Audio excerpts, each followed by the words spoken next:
जगापेक्षा भारतातला प्रॉब्लेम बनत चाललेला आहे की रात्री रात्री आपण झोपायला जातो, झोपतो, परंतु आपल्याला प्रॉपर अशी झोप लागत नाही आहे.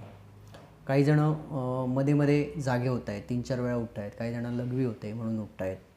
काही जण आहेत ते मोबाईल बघून झोपण्याचा प्रयत्न करत आहेत कारण झोप येत नाही आहे. मोबाईल बघता बघता झोपी जात आहेत. 2-2:30 वाजता, 3 वाजता असे झोपत आहेत. त्याचप्रमाणे काही जण आहेत त्यांच्या डोक्यात अनेक प्रकारचे विचार आहेत आणि त्याच्यामुळे ते झोपू शकत नाही आहेत. तर या सगळ्या विषयांबद्दल आज मी बोलणार आहे. तर आपण विषयाला सुरुवात करूया. त्याच्या आधी असं सांगावंसं वाटतं की आमचे व्हिडिओ आपल्याला जर आवडत असतील तर आमचा हा चॅनल आहे आरोग्यविषयक आयुर्वेदविषयक, तो नक्की सबस्क्राईब करावा. आपल्याला असेच चांगल्यात चांगले आणि बेस्ट व्हिडिओ देण्याचा मी प्रयत्न करेन, जेणेकरून आयुर्वेद विषयक आणि आरोग्यविषयक आपले ज्ञान वाढीस लागेल. तर चला तर पुढे जाऊया थोडंसं. तर सगळ्यात महत्त्वाचं असं सांगावंसं वाटतं की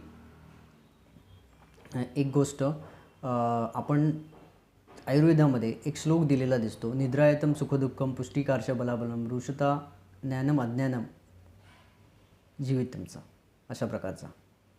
तर ह्याच्यात असं सांगितलेलं आहे, जर झोप आपली चांगली असेल तर काय होतं, म्हणजे उदाहरणार्थ ज्ञानम अज्ञानम, झोप चांगली असेल तर ज्ञान मिळेल, नसेल तर अज्ञान, अशा विरुद्ध अर्थीच्या परिस्थिती एकाच श्लोकात दिलेल्या दिसतात.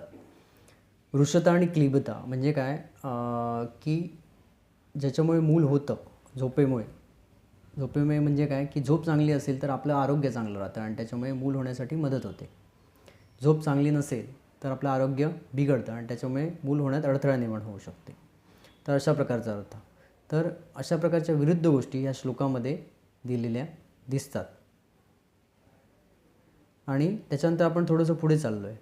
जर आपल्याला रात्री बरेच वेळा काय होतं की जागरण होतं म्हणजे काय होतं की नाईट शिफ्ट चालू असतात काही जणांच्या, त्याच्यामुळे रात्री जागावं लागतं. मग आता झोप कशी येणार, झोप कधी घेणार आम्ही, हा प्रश्न बऱ्याच जणांना पडतो. तर मी असं सांगेन की आदल्या दिवशी रात्री जेवढे जागरण झालेलं आहे, समजा 4 तास जागरण झाले असेल तर दुसऱ्या दिवशी दुपारी जेवणाच्या आधी 1-2 तास म्हणजे निम्मा वेळ आहे तेवढा आपण झोपावं, म्हणजे ती झोप पूर्ण होते. परंतु ही सवय आपल्यासाठी योग्य आहे का?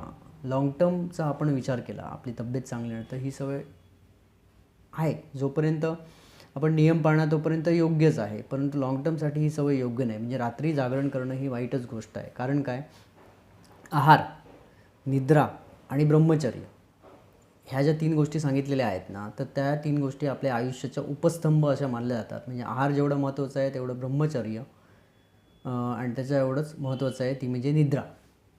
जर आपण आपल्या आयुष्यातून झोपच नाहीशी झाली तर सगळ्यात महत्त्वाचा अटॅक